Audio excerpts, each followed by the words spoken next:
신앙생활 잘하고 싶은데 또 그것이 좀 더 확대돼 적용된다면 정말 내 삶의 일터 가운데 하나님께서 나를 위해 일해 주신 역사를 보고 싶은데, 그래서 좀 더 하나님을 잘 섬기고 싶고 하나님 은혜를 누리고 싶은데 잘 생각보다 잘 안 된다, 이렇게 호소하시는 성도들 종종 만날 때가 있습니다. 그래서 오늘 우리의 영적 형편 때문이며, 이제 그 영적 형편을 잘 이해하고 그에 따라 하나님 은혜를 간구할 때 우리는 그런 은혜를 충분히 누릴 수가 있죠. 우리의 영적 형편은 큰 장애물들을 가지고 있는데, 가장 대표적인 장애물이 두 가지가 있습니다.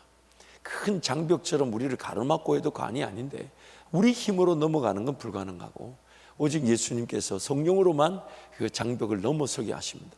그 두 가지 장벽이 뭐냐면, 첫 번째는 불신의 장벽이었죠. 지금도 이 자리 예배를 드리지 않지만 예배당 바깥에는 하나님의 자녀인데 아직 하나님을 모르는 영혼들이, 사람들이 있습니다. 저와 여러분이 그랬죠. 그때는 안 믿어졌어요. 그러나 안 믿고 그냥 세상을 살아갔던 그 시간들도 하나님은 그들을 기다렸던 시간이지만, 그 불신, 신앙이 없던 그 시절에 그 하나님 없이 살았던 그런 인생에 안타까운 순간들이 있죠. 또한 두 번째 장벽은 뭐냐면, 이제 성령의 능력으로, 그래서 누군가 나를 위해 기도해 주고 사랑을 실천해 주고 다가와 주고, 그래서 한번 가자 해서 딱 내 한 번만 따라갈게. 정말 이 자리도 몇 분 계시죠? 네, 딱 한 번만 간다. 지금까지 나오고 계신 분들이 계세요. 근데 그렇게 누군가의 기도와 성령의 역사로 그 불신의 장벽을 넘어서서 이제 하나님을 섬기고 싶은데, 그 하나님 은혜를 하나님 은혜답게 잘 누리지 못하는 그런 답답함이 있을 수 있죠.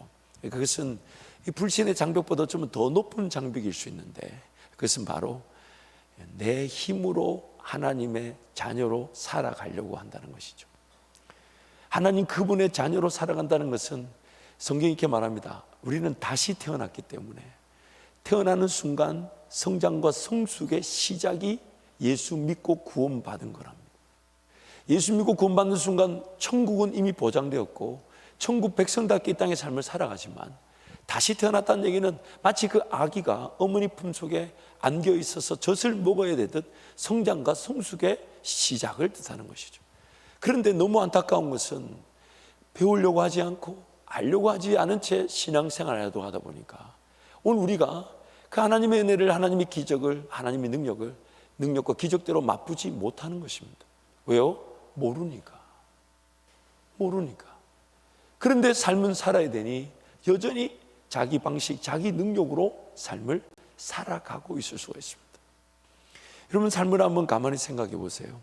하나님 분명히 나에게 말씀해 주시면 그게 기적의 시작이 될 거고 내 삶에 걸어갈 길이 될 것이고 감당할 능력이 될 것인데, 그러면 딱 깨놓고 얘기해서 음성을 들으면 되잖아요. 근데 음성이 잘 안 들리면 그럼 어떻게 하면 될까요? 들릴 때까지 버티는 거죠. 그리고 안 들리면 내가 못 살아가니 하나님 음성 주세요. 아니면 나 죽으면 여기서 죽으렵니다.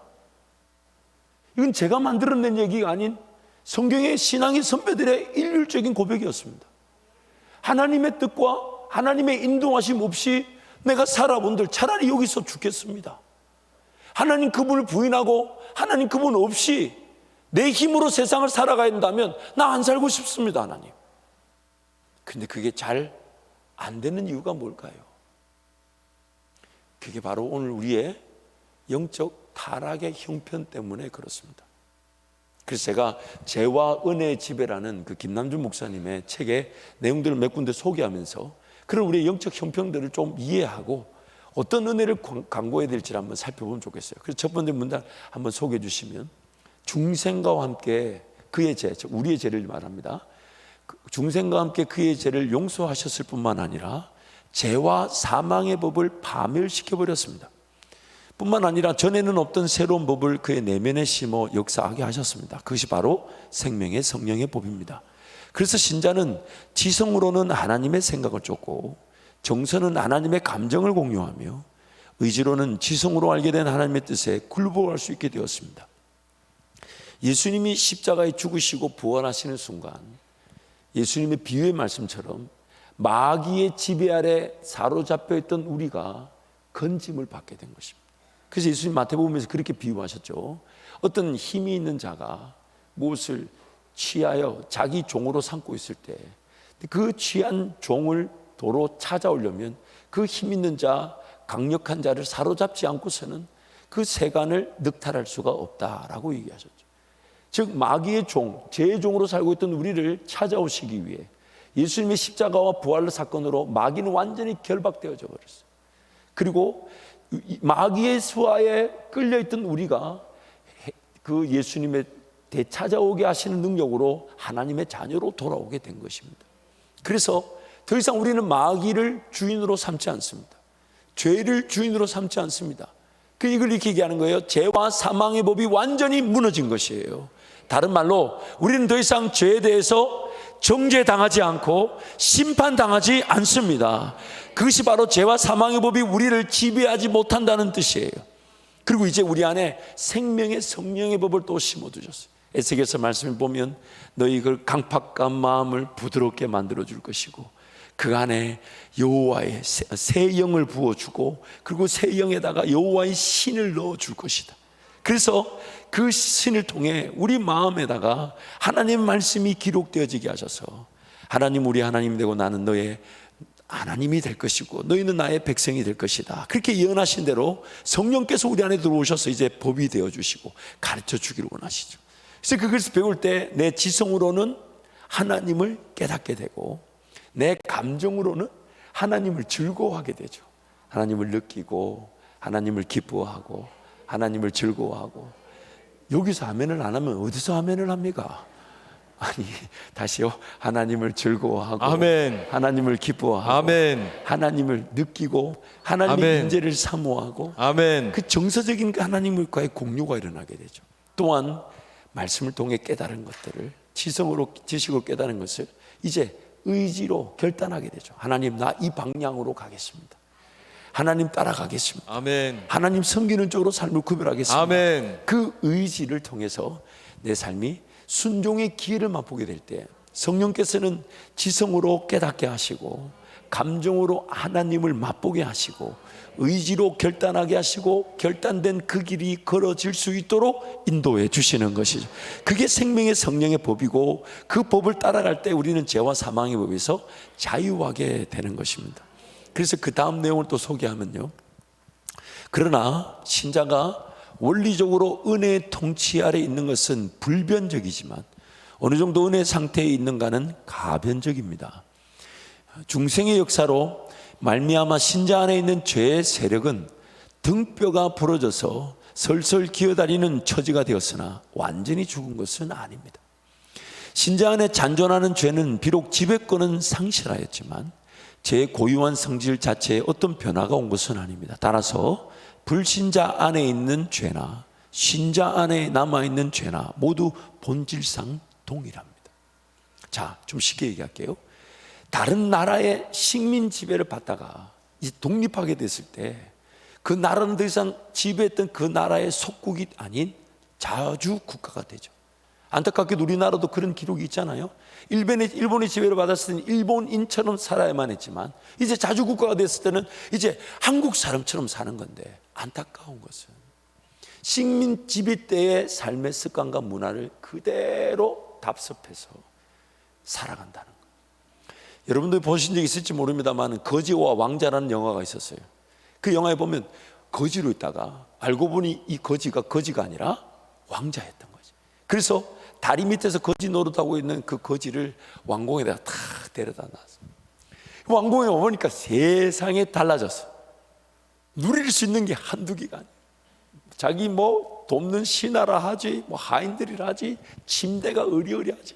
더군다나 먹는 거, 와, 자기 혼자 먹는데 앞에만 만찬이 뭐 모든 산해지미가 다 올라져 있잖아요. 그걸 막 즐겁게 먹는데 먹다가 보니까 누가 생각날까요? 누가 생각날까요? 다리 밑에 친구들. 그래서 그 친구들 생각하니까 이게 맛있는데 우리 친구들도 이거 먹어야 되는데, 그래서 이제 우리 친구들을 초청해야 되겠다. 그래가지고 어떻게 계획을 세우냐, 초청할 날짜를 잡고 이제 준비를 하는데 음식 만찬이 쫙 나왔을 때 그걸 먹는 척 하면서 밑으로 떨어뜨리는 거예요. 먹는 척하면서 모으는 거예요. 누구 주려고? 다리 밑에 친구들 주려고. 그래가지고 자, 어느 놈 모아졌을 때 저 뒤에 숨겨놨다가 마침내 친구들 데려오라가지고 친구들이 왔어요. 뭐 다리 밑에 친구들이라도 그냥 거지로 오지 않고 왕자 만나야 되니까 다 씻고 이렇게 왔는데, 왕자가 신하들 보고 다 나가라 해놓고 그 숨겨놓은 거 끄집어내고 이제 먹기 시작해요. 그 친구들도 우리 친구 왕자 돼서 우리 좋다 이러면서. 물론 지금 제 얘기 뭔지 알아들으셨어요? 지금 이게 좀 심각한 얘기인데 반응이, 물론 내 먹는 거 아껴서 나눠 먹는 거야, 귀한 일이지만 지금 그렇게 할 일이 아니라 자기는 어떻게 하면 됩니까? 명령해서 내 다리 밑에 시절에 친구들 데리고 와서 먹을 테니까 만찬을 준비해라. 근데 그 말 할 줄 몰라가지고 먹는 거 밑에다가 이렇게 구석에 처박아 놨다가 그 다리 밑에 친구들, 나는 지금 예수를 믿는 순간 바뀐 게 있습니까? 없습니까? 없어요. 왜냐하면 내가 할 수 있는 건 아무것도 없었기 때문에. 내가 뭘 바뀌어서 예수 믿은 게 아니라 내가 죽어야 될 죽음을 예수님이 대신 죽어주셔서 예수 믿게 된 거잖아요. 그런데 그래서 다시 태어난 거라고 말하는 것은 이제부터 하나님의 자녀로 살아갈 기회지만 배워야 하는데, 알아야 하는데, 뭐가 특권이며 뭐가 권리며 뭐가 위임됐는지, 뭐 어떤 역할을 해야 되는지, 어떤 삶을 살아야 되는지, 하나님 나를 어디로 인도하시는지, 그 자녀로서의 권세와 능력을 이제 알아가야 되는데 알아가려고 하지 않아요.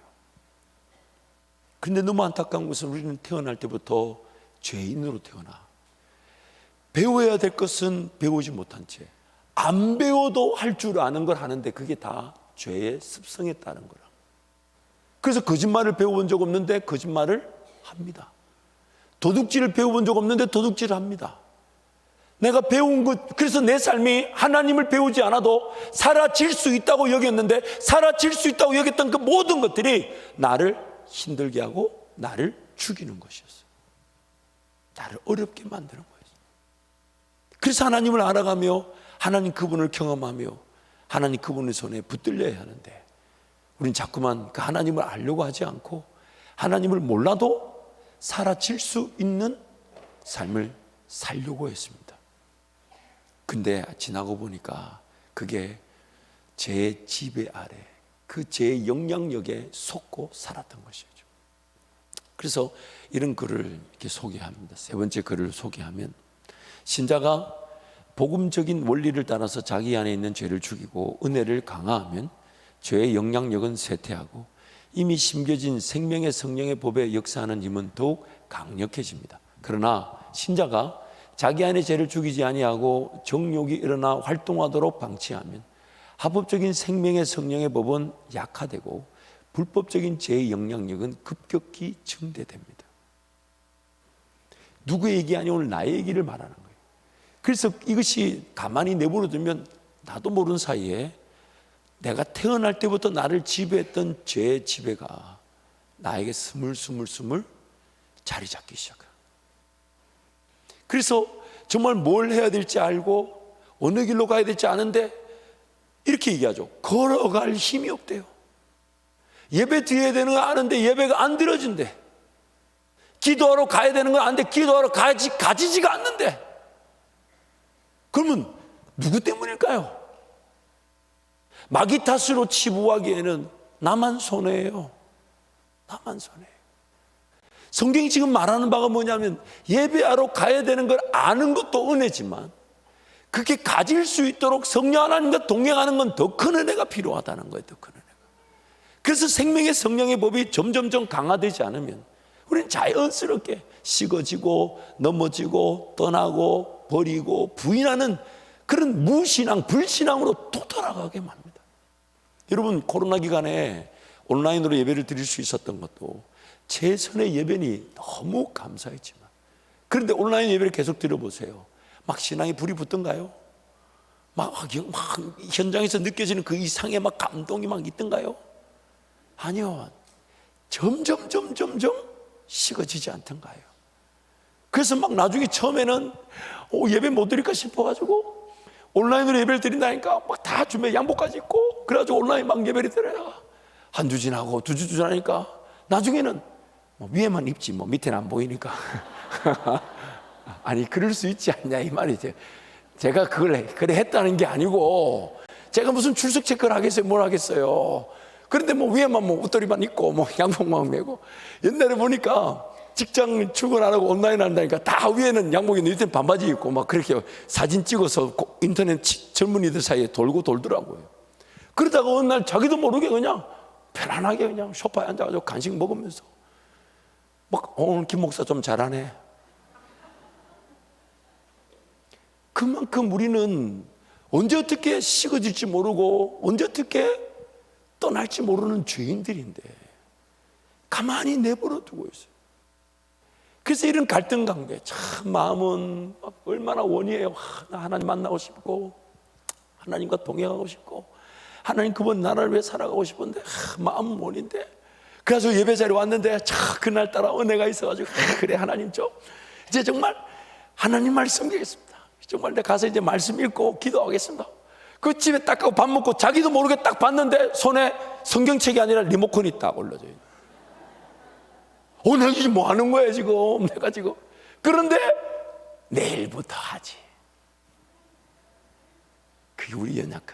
근데 이건 우리만 느낀 게 아니에요. 사도 바울도 그걸 엄청나게 느꼈어요. 그래서 로마서 7장 말씀이 이렇게 고백하죠. 우리 힘차게 한번 선포합니다. 내 속사람으로는 하나님의 법을 즐거워하되 내 지체 속에서 한 다른 법이 내 마음의 법과 싸워 내 지체 속에 있는 죄의 법으로 나를 사로잡는 것을 보는도다. 오라 나는 곤고한 사람이로다. 이 사망의 몸에서 누가 나를 건져내랴. 우리 주 예수 그리스도로 말미암아 하나님께 감사하리로다. 그런즉 내 자신이 마음으로는 하나님의 법을 육신으로는 죄의 법을 섬기노라. 이런 마음으로는 하나님의 법을 즐거워하고 그걸 섬기길 원하는데 참 내 몸이. 그래서 예수님은 지금 이제 곧 십자가에 달려 죽으실 판인데 제자들과 같이 기도하자더니 그 한 시간도 깨어 못 있어서 그 졸고 있는 제자들에게 예수님이 뭘 하십니까? 마음은 머니로되 육신이 약하다. 그만큼 우리가 그 죄의 집에 그래서 또 마음도 없을 때도 있지만 마음은 있는데 이제 몸이 안 따라주는 거예요. 몸이 안 따라주니까 늘 그래서 로마서 12장 말씀 보세요.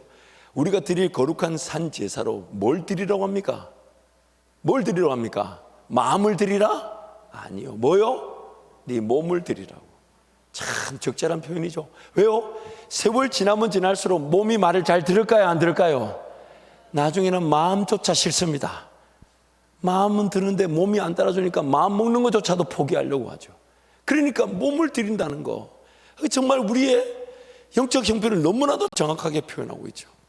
특히 요한계시록 10장 말씀 뭐라고 합니까? 말씀을 들을 때 그 마음은 하나님의 법을 즐거워한다 그러잖아요. 그게 깨달아질 때 마치 입에서는 달게 되지만 그래서 이제 그 단 말씀 깨달아진 말씀 붙들고 살아가려고 하는데 그 삶의 자리에서 그것을 소화해내고 순종하고 주님 따르는데 그 배에서는 어떻게 됐다고요?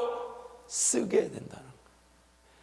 이런 우리의 영적 형편 때문에 늘 신앙생활이 그 장벽 즉 하나님의 자녀로 살아가는 것이 아닌 하나님을 알지 못한 채도 기도 안 했는데도 예배 안 했는데도 사라졌던 삶,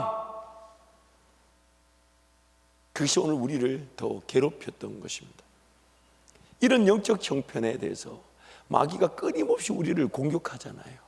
그래서 그 마귀의 공격을 이렇게 표현해요. 베드로전서 5장 말씀 우리 함께 선포합니다. 너희 염려를 다 주께 맡기라. 이는 그가 너희를 돌보심이라. 근신하라 깨어라. 너희 대적 마귀가 우는 사자같이 두루다니며 삼킬 자를 찾나니 너희는 믿음을 굳건하게 하여 그를 대적하라. 이는 세상에 있는 너희 형제들도 동일한 고난을 당하는 줄 압니다. 8절 말씀 보세요. 너희 대적 마귀가 어떤 상태라고요? 우는 사자같이 두루다니며 삼킬 자를 찾는다.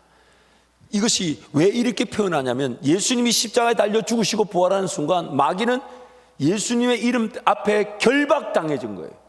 즉 울기는 하지만 실제 활동을 할 수가 없는 겁니다. 마치 철장 안에 갇혀 있지만 그 갇혀 있는 그 사자가 울부짖을 때 너무 안타까운 것은 성도들인 우리가 그 우는 소리에 두려워하고 염려하고 근심하고 걱정한다는 겁니다. 지금 아무리 울어봤자, 아무리 소리를 내봤자 그 감옥 안에, 어쩌면 동물원 우리 안에 갇혀있는 사자에 불과한데 그 철창 하나 사이로 사자가 울어제끼니까. 근데 그 울어제끼는 게 이런 거죠.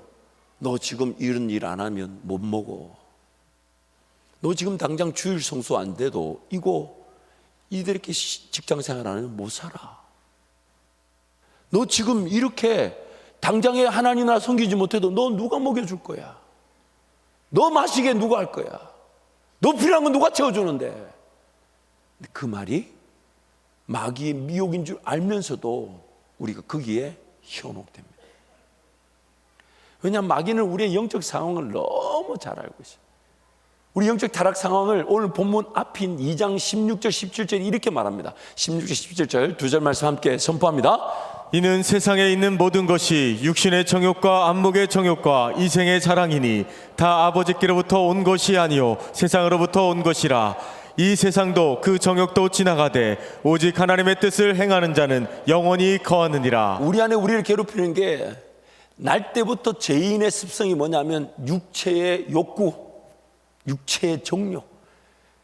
좀 잘 먹어야 되고 잘 입어야 되고 잘 마셔야 되고 조금 더 갖춰야 되고 조금 더 안전한 차를, 큰 차를 탔으면 좋겠고 조금 더 큰 집에 갔으면 좋겠고 조금 더 알이 크면 좋겠고. 이건 아니에요. 마지막에 이건 안 한다 하면서 또 했네. 참. 뭔 말인지 못 알아들으셨다면 감사한 것이고. 보세요. 내 욕구죠. 내 욕구죠. 물론 분명히 먹는 게 필요합니다. 마시는 게 필요합니다. 입는 거 필요하지만 그게 내 삶의 이유일 수는 없습니다. 없습니다. 근데 그 육체의 욕구를 마귀가 너무 잘하는 거죠. 또한 안목의 정욕이 뭡니까? 안목이니까 듣고 보는 거잖아요. 안목, 즉 세상에서 보이는 거. 저거 좋아 보이네. 저 길 따라가야 되겠다. 저거 괜찮아 보이네. 저거 가져야 되겠다. 나 저거 목표로 살아야 되겠다. 저거를 내 삶의 이유로 살아야 되겠다. 안목의 정욕, 휩쓸려 떠내려가는 거죠. 또한 이생의 자랑, 영원하지도 않을 건데 세상 사람들이 자랑하는 것을 자랑합니다.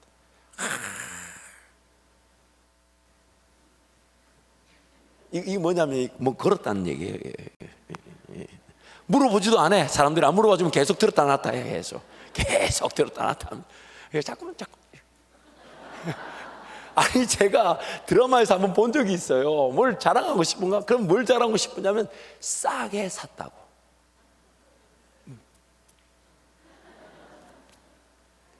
근데 보세요. 나도 모르는 사이에 그 이생의 세상의 자랑에 속고 있다는 거예요. 그런 형편을 마귀가 교묘하게 미혹하는 거죠. 교묘하게 그 욕구를 들추고 그 정욕을 이용하고 세상의 자랑을 사용하는 거죠. 그래서 그렇게 살아야 되는 줄 알고 희휘 또 돌아다니는 인생처럼. 그래서 지난주 말씀 나눈 것처럼 우리의 영적 형편의 제일 안타까운 모습이 사막의 떨기나무 같았어요. 바람 불면 바람 부는 대로 휩쓸려 다녀요. 정처 없이 거처 없이. 야고보서 말씀 뭐라고 합니까? 들어라, 부하려고 하는 자들아, 부자가 되려고 하는 자들아. 심지어 그들은 뭐라고 말하냐면 내가 이곳에 와서 이윤을 취하고 저곳에 가서 이득을 보면 그래서 주의 뜻이면 내가 뭐든지 하겠다고. 그런데 우선순위가 그 일, 그 이둔, 그 일하고자 하는 게 하나님이 인도하시는 것인지 아니면 자기가 결정하는 건지. 그래서 말로는 내가 여기서 이거 해서 돈 벌면 선교할 겁니다. 말로는 내가 여기서 잘 되면 목사님 걱정하지 마십시오. 목사님 뭐 하든지 간에 다 돕겠다고. 제가 이러면 직접 몇 번 만났어요. 처음에는 믿어주려고 했고 지금은 두렵고 지금 이제 만나면 제가 돌려보낼 겁니다. 무서워요. 무서워. 왜? 성경에 이렇게 말하죠. 너희는 잠시 있다가 없어지는 안개에 불과한데 뭘 하겠다, 뭘 얻겠다. 다 부질없는 헛된 자랑이라는 거예요. 헛된 자랑. 그런데 그 헛된 자랑을 하고 다니는 우리 인생. 그래서 사막에 떠도는 떨기나무. 바람 불면 저쪽으로 갔다가, 이쪽 바람 불면 이쪽으로 갔다가. 요즘 이런 게 유행이래. 저렇게 해야 되는데 그렇게 떠도는 인생이라는 거예요. 또한 이 사막의 떨기나무의 특징이 뭡니까? 어딘가 심겨져서 성장하고 성숙하여 열매를 보지를 못해요. 훈련을 받으려 안 해요. 단련되려고 하지 않아요. 안 배우려고 해요. 안 들으려고 해요. 인내하려고 하지 않아요. 참고 견디려고 하지 않아요. 그저 주님께 삶의 모든 것 맡겨놓고 그 자리에 머물려고 하지 않아요. 그래가지고 뿌리를 뽑아들고, 여기 갔다가 심으려니까 안 되니까 다시 뽑아들고, 저 가서 쉬다가 다시 뽑아들고. 여러분 지금 앉은 그 자리에서 발인 예배 드리시기를 축복합니다. 아멘 안 하는 건 뭐였죠? 영원히 살겠다는 거. 여기서 다시요, 여러분 거기서 예배하시다가 천국 가시기를 축복합니다. 기도하다가 천국 가시기 바랍니다. 병원 신세 지지 말고, 침대 신세 지지 말고, 내 예배하다가 사명의 일 걸어가다가. 그래서 제가 거기 여러분 사진 딱 박아드리고, 어느 장로님, 어느 집사님, 어느 권사님 기도하다가 천국 가셨다고 딱 제가 영국 결번시켜 드릴 테니까. 2부 때는 제가 얼굴을 인쇄하려고 하는데 그건 조금 불편할 것 같긴 하고. 그러니까 여러분, 오늘 우리 삶에 그 떨기나무 같은 위기를 항상 기억하고 있어요. 자꾸만 내가 뿌리를 뽑아들고 어디가, 물론 아둘람 공동체처럼 그렇게 부득불 그런 뿌리를 옮겨야 될 때가 있습니다. 새로운 은혜 지하에 들어갈 때쯤 항상 내 마음은 여기가 마지막인 거죠. 그래서 뿌리를 내리는 것이 더 소중하고 여기서 자라는 것이 더 소중한, 그것이 오늘 우리의 마음의 자세가 되어야 되는 것이죠. 또한 바람에 히히 떠다니는 그 사막의 떨기나무의 현상이 뭐냐면 소망도 없고 희망도 없고. 그래서 질문하면 도로 화를 내요. 왜 삽니까? 물어보면 화를 내요. 나만 이렇게 사나? 그럼 안 살면 어떡할 건데? 죽을 거가. 근데 그 질문을 나 자신에게 던져봐야 되는 거 아닌가요? 근데 그게 불편하니까 어느 시인은 그렇게 결론을 냈더라고요. 왜 사냐면 우지요. 하나님 없는 인생은 미래를 논할 수가 없고 삶의 가치를 논할 수가 없는 거예요. 그래서 왜 사냐는 그 질문 자체가 불편한 거예요. 당장 지금 먹고 살기도 힘들어 죽겠는데 뭐 삶의 미래를 논하고 꿈을 논하고 비전을 논하냐고. 그게 오히려 우리의 강팍한 죄인됨의 형편 아닐까요? 무엇보다 여러분, 이 사막의 떨기나무의 가장 큰 위험이 뭔지 아십니까? 바람 부는 대로 휩쓸려 떠내려다는 것도 그 위험하고, 또한 뿌리를 내리지 못하고 성장 성숙이 없는 것도 위험하고, 또한 이렇게 소망 없고 희망 없이 삶에 아무런 비전 없이 살아가는 것도 위험하지만 제일 위험한 게 뭐냐면 잘못된 불이 붙어버려서 자기 인생이 소진되고 소멸되고 죽게 만든다는 겁니다. 떨기나무 말라 비틀어져서 불이 붙기만 하면 금방 타서 없어져 버리는데 잘못된 불이 붙어가지고, 그래서 안타까운 얘기를 많이 듣잖아요. 20년 30년 직장생활 잘했는데 그 퇴직금 갖고 나온 걸 마귀가 어떻게 알고 그걸 유혹시켜가지고 그 20년 30년의 수고가 헛된 것으로 돌아가게 하는, 기다리고 있는 건 30년인데 불타버리는 건 몇 분도 안 걸리게 사라지지 않습니까? 단순히 누구만의 얘기가 아닙니다. 우리 인생에 그런 위기를 항상 갖고 있는 거예요. 어디에 나도 모르게 막 미쳐가지고 불을 지르고 돌아다니는 거예요. 이거 된다 저거 된다, 이거 하면 된다 저거 하면 된다, 이렇게 살면 된다 저렇게 살면 된다. 하나님의 불이 아닌 세상의 불이 붙어서 인생이 불타 없어지고 마는 겁니다. 그래서 스가랴서 말씀에 그 자기 백성들을 건져내시는 하나님의 표현이 나오잖아요. 내버려두면 불타 사라질 나무인데 그 하나님이 그 인생을 포기하지 못해서 불에서 끄집어내신다는 거예요. 그래서 불에서 타다 그슬린 나무라고 표현하지 않습니까? 그래서 그 인생 끄집어내서 다시 하나님의 은혜의 길로 걸어가자고, 그렇게 우리에게 당부하고 말씀하시는 것입니다. 오늘 우리의 삶의 최고의 관건은요, 지금 어떤 경제적 상황이 안 좋고 경기가, 물론 그 영향력 무시하지 못하죠. 하지만 내가 어렵고 힘든 혹은 경기가 안 좋은 것이 내 삶을 결정짓는 것이 아닙니다.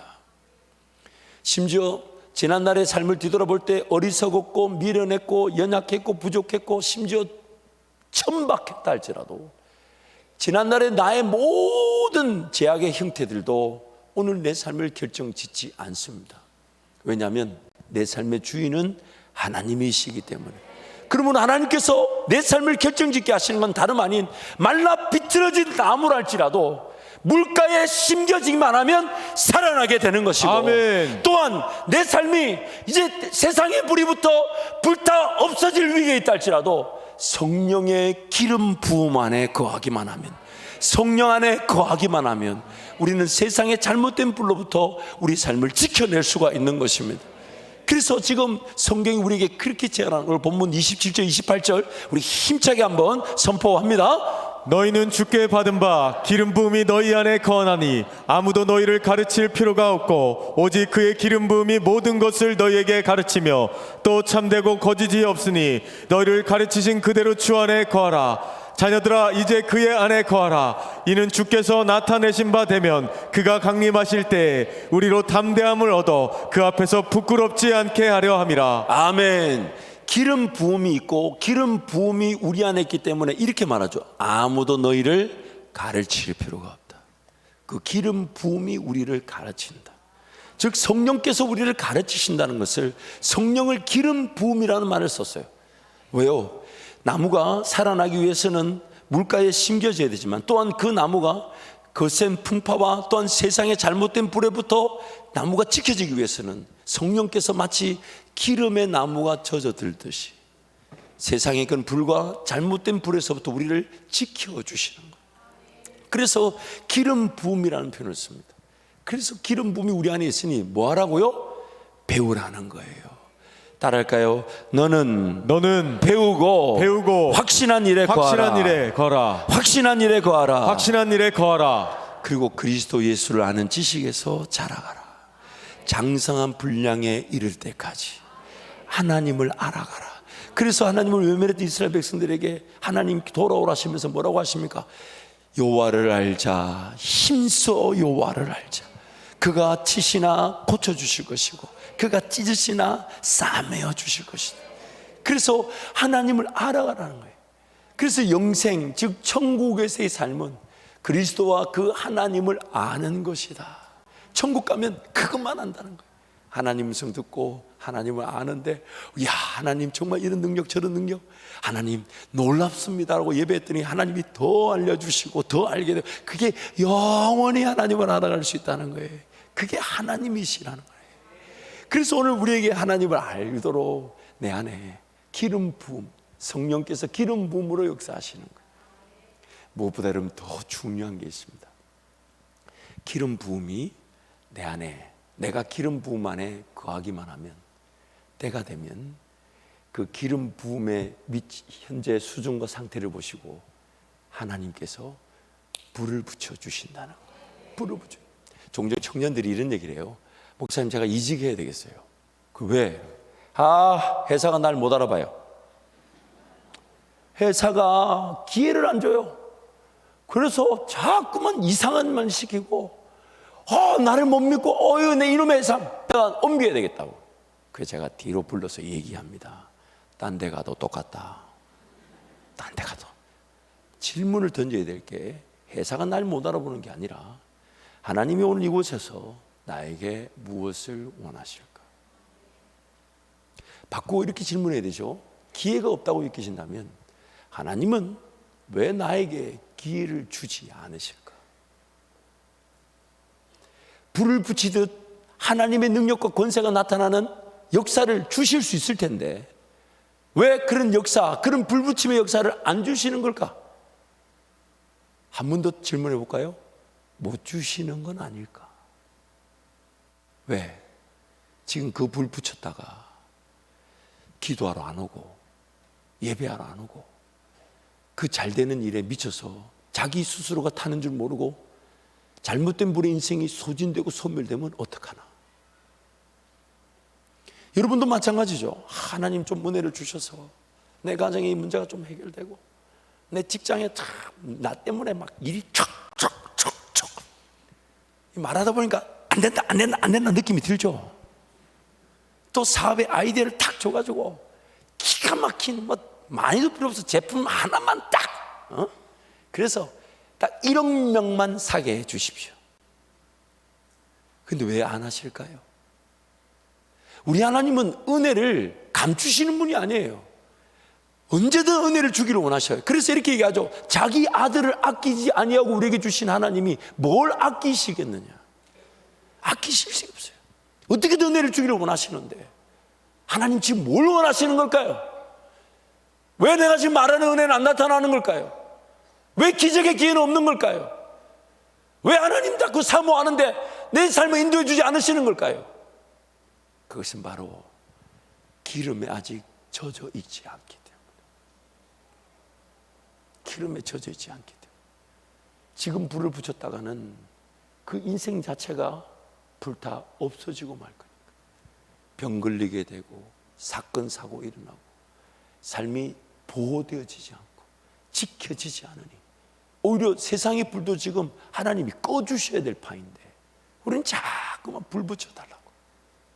마태복음 25장에 보면 예수님이 신랑 돼서 오실 때에 그 신부들 기다리는 신부들의 비유의 말씀하시죠. 10명의 신부가 기다리고 있었는데 5명은 슬기로웠고 5명은 미련했대요. 근데 그 성경을 잘 보면 5명 슬기로웠든지 미련했든지 간에 둘 다 공통점이 있어요. 그게 뭐냐면 둘 다 실력이 좋지 않았어. 성경이 이렇게 말해요. 다 졸며 잘세. 다 졸며 잘세. 슬기로웠든 미련했든 간에 둘 다 졸며 잘세. 근데 뭐가 슬기롭고 뭐가 미련했냐? 미련했던 사람들은 신랑 되신 예수님을 기다린다면서 그 등불에 불을 켰는데 기름 없이 등불에 불을 켜서 심지를 태우고 있었고, 슬기로운 여인들은 등불뿐만 아니라 기름을 준비해서 심지가 아니라 기름으로 불을 밝히고 있었던 것이에요. 그런데 심지를 태우던 미련한 여인들이 신랑은 자꾸 드디어 안 오는 것처럼 보이는데 심지는 계속 타들어가니까, 그래서 슬기로운 여인들에게 기름을 좀 달라 하죠. 그러니까 슬기로운 여인들이 너가 알아서 해라.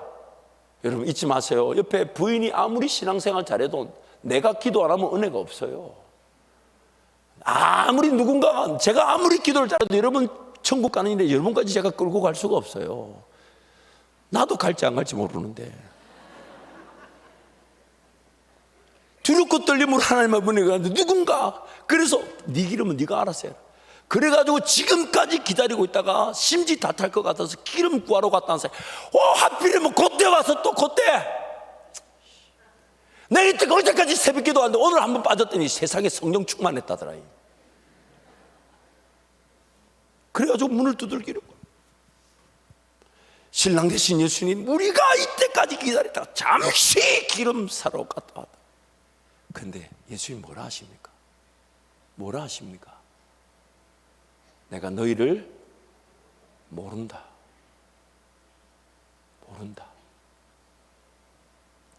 오늘 우리 삶에 하나님의 관심은요, 반드시 세상의 빛으로 쓰임 받기를 원하십니다. 그런데 그 세상의 빛으로 쓰임 받는 그 일이 마치 모세처럼 자기가 유대인인 줄 알고 또한 자기를 통해 이스라엘 백성들을 구원할 사명까지 알았지만 자기 욕심의 불로 그 사명을 감당하려고 했을 때 했던 일은 애굽의 군사를 쳐 죽이는 거였어요. 그래서 도망갔어요. 사막의 떨기나무처럼 광야에서 무려 40년을 살았어요. 그날도 하나님께서 그 모세를 찾아가 주지 않으셨다면, 모세를 그날 찾아가지 않았으면 모세는 그냥 그 평생 사막의 떨기나무처럼 인생이 끝날 판이었어요. 근데 그에게 보여주셨던 게 뭡니까? 떨기나무에 불은 붙었지만 떨기나무가 타지 아니하더라. 오늘 하나님 나에게 원하시는 것은 다름 아닌 성령 안에 거하는 것인데, 기름 부음 안에 거하라는 겁니다.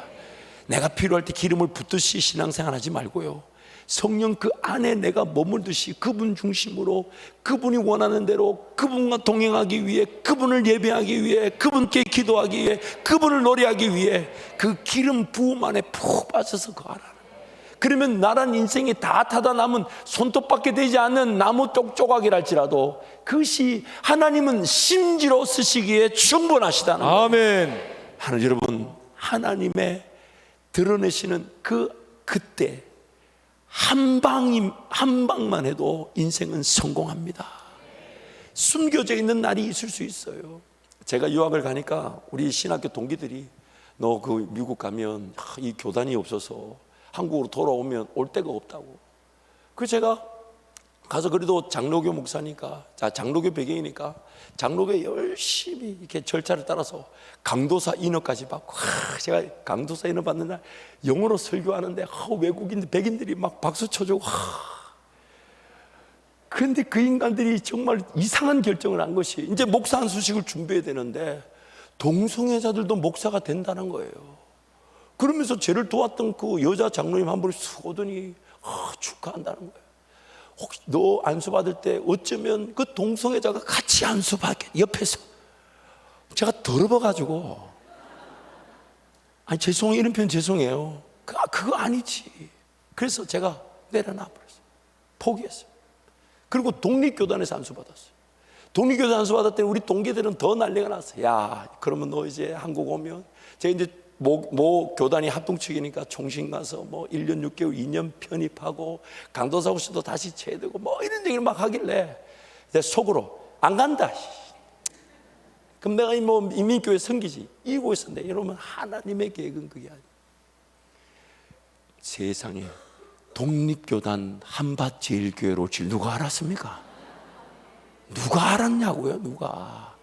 우리 목사님이 그때 독립교단 부회장이셨어요. 심지어 우리 목사님도 원래 장로교 합동측 배경으로 개척하셔서, 잠시 우리 목사님 워낙 정치를 싫어하시니까 독립교단에 가셨는데 저를 위해 하나님이 미리 보내놓으신 거예요. 저는 그렇게 믿습니다. 그렇잖아요. 그래가지고 그때 제가 세상에 우리 동기들 중에 제가 담임 목사도 제일 먼저 됐고요. 제일 먼저 하나님 세워주시고, 그래가지고 그때 너는 한국에 못 온다 했던 인간들 다 불러가지고 소고기, 특히 한우 사 먹였어요. 손으로 악을 이기라. 얼마나 통쾌하든지. 여기 와서 같이 사진 찍는데 막 너무 행복한 거예요. 여러분, 잊지 마십시오. 제가 그렇게 숨겨져 있다가 한밭제일교 담임 목사 될지 누가 알았겠습니까? 언감생심 제가 계획이나 할 수 있는 일입니까? 제가 우리 이영하 목사님 마음을 만지고 바꿀 수 있는 능력이 있겠습니까? 없습니다. 그런데요, 어제까지 아무도 모르는 그 익명의 목사 한 사람을 하나님이 세우신다니까 아무도 막을 자가 없고, 아무도 반대할 자가 없고, 아무도 그 길을 가로막을 자가 없었습니다. 그럴 수가 없어요. 제가 후임 목사 되는 날 공동의회 투표를 하잖아요. 그 전능님을 맞추고 이렇게 다 이렇게 앉으셔서 투표하는데 투표 결과가 나왔어요. 97.75%. 우리 아버님이 목사님이잖아요. 아버지가 하는 말이, 아니 무슨 교회가 공산당도 아니고. 근데 저는 그때 2.25%는 누굴까? 그러나 여러분 보세요. 하나님이 세우신다 하니까 그걸 제가 염려하고 걱정할 일이 아니었어요. 늘 저는 두려워요. 늘 떨려요. 정말 더 좋은 목사가 있을 텐데, 더 좋게 쓰실 사람들이 많을 텐데 하나님 왜 날 쓰시나? 그런데 하나님 막상 담임 목사가 됐을 때 정말 제가 이 내 능력으로 안 되는데, 그래서 더 기도할 수밖에 없었고, 물론 감히 제가 기도를 많이 한다 할 수 없지만 더 많이 이전보다 기도할 수밖에 없는데, 하나님은 그거면 족하다 하시면서 감당할 힘을 주시니까, 아니 힘이라기보다는 감당할 길이었어요. 그냥 너부터 이 길 걸어가자 해서 따라가 보니까 주님이 감당되게 하시니까 얼마나 감사한 일입니까? 사랑하는 성도 여러분, 헛된 불에 인생을 그만 태우십시오. 헛된 불에 그만 놀아나십시오. 생수에 그늘내신 예수께 뿌리를 내리고 이제 성령 그 기름 부음 안에 거하십시오. 그 기름 부음이 바로 가르치심이라 했으니까 하나님 말씀을 들으시고 기도의 자리에서 동행하시고 강단에 무엇이 선포된지 간에 여러분 생각해 보세요. 이런 감사 캠페인이든 혹은 3분 10분 묵상이든 간에 그거 순종할 줄 모르면서 내 삶의 기적의 순종을 바란다는 것은 어불성설 아닐까요? 그러므로 하나님 앞에 작은 것이라도 하나님 도와주세요. 이것도 내 힘으로 안 됩니다. 3분이라도 하나님 도와주셔야 되고, 하루 한 줄 감사 쓰는 것도 처음에 제가 이 정말 이거 부끄러운 일이다, 하루에 한 줄 쓰자. 근데 제가 해보니까 쓰기가 쉽지가 않아요. 왜? 감사가 너무 많은데 그 중에 하나 고르려니까 이게 이런 뜻이 있었구나. 제가 계획한 건 아니나 하나님이 의미를 더 부여해 주셔. 왜 이렇게 말하는데 니만 그렇지 나는 안 그렇다는 느낌은 무슨 느낌이에요 이게 지금? 그러나 여러분 잊지 마세요. 성령 안에 거야만이 내 인생이 불에 타지 않고 지켜지게 되고, 하나님이 때가 됐을 때 그 젖어있는 그 기름 부음에 젖어있는 저와 여러분에게 불을 탁 붙이시면 산 위의 동네가 숨겨지지 못하나니 아멘. 너희는 세상의 빛이라. 아멘. 세상의 빛이라. 그래서 여러분 그 이에 나오는 말씀이 뭡니까? 하나님 그분께는 감추인 것이 드러나지 않을 것이 없고 숨겨진 것이 나타나지 않을 것이 없느니라. 그러나 감추어져 있을 때가 있다는 거예요. 나를 위해서요. 지금 불이 붙어서는 인생이 소진되고 없어지고 말판이니까 나를 위해서 하나님이 인내하라 하시죠. 제가 방송국에서 사역할 때 사역자들이 저한테 그랬어요. 아니 목사님 교회도 아닌데 이래 금식을 하자 하고 뭐 정오 기도에 새벽에 나오라 하고 이렇게까지 해야 되냐고.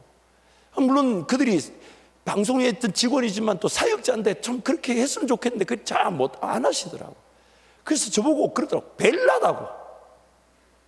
별나다고. 그래서 아마 그런 줄 알았어요. 그때는 그 얘기가 들려오지 않았어요. 지금 당장 사역하기가 바쁜데. 근데 지나고 보니까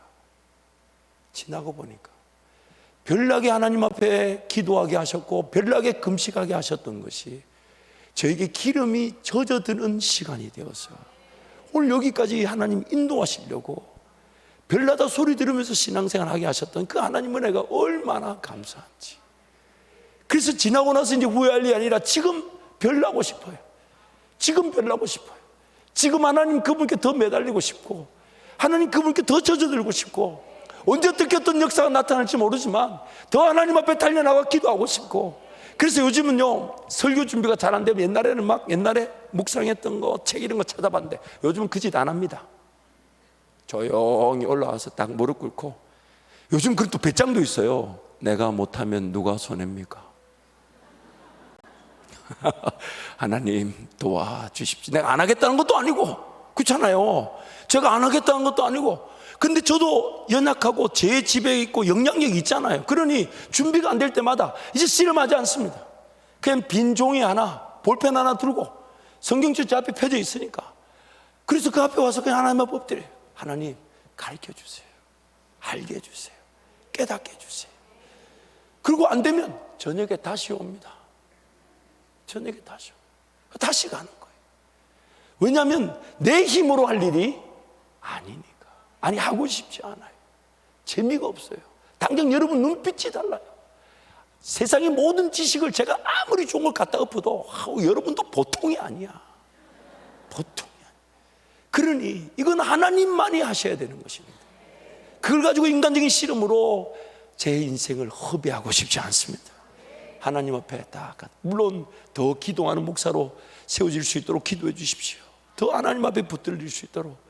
그리고 우리 모두가 그 성령의 기름 부음 안에 거하여서 언제 어느 때도 하나님 불 붙이신다 하시면 그 성령의 불의 역사가 붙을 수 있도록 그 준비되는 멋진 인생이 되시기를 축복합니다. 여전히 인생이 살아있다면 성령의 역사가 계획되어져 있는 것입니다. 아무것도 못하는 것처럼 보여도 지금 호흡하고 있다는 것은 피투성이처럼 살아간다 해도 살아있게만 한다면 살려주신다고 하나님이 약속하셨어요. 그렇기 때문에 여러분 우리 말씀 안에서 신앙생활 안에서 예배 중심의 삶으로 또한 이미 사랑해야 될 우리 성도들을 사랑하면서 성령의 기름 부음 안에 거할 때가 되면 반드시 세상의 빛으로 세워지게 하실 것입니다. 이 시간 같이 한번 찬양하시죠.